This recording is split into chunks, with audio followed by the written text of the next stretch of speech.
వేస్తున్నానండి. ఇగోండి చుక్కకూర విత్తనాలు వేస్తున్నాను. చుక్కకూర నాటుకుంటున్నాను. చూడండి, మీరు కూడా చూస్తారని. ఇగోండి ఇలాగూ పాత మట్టేనండి, నేను అన్నింట్లో మట్టి వేసి ఉంచుకున్నాను.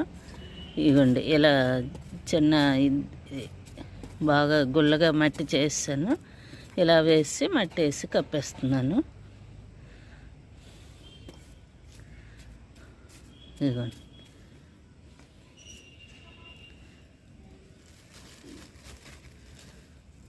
ఇలా కొద్దిగా వేసుకుంటే అన్ని మొక్కలు వస్తాయని గ్యారంటీ ఉండదండి.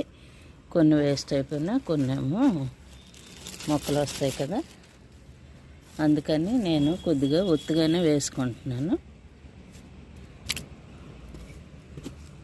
మళ్ళీ మొక్కలు వచ్చాక మీకు చూపిస్తానండి.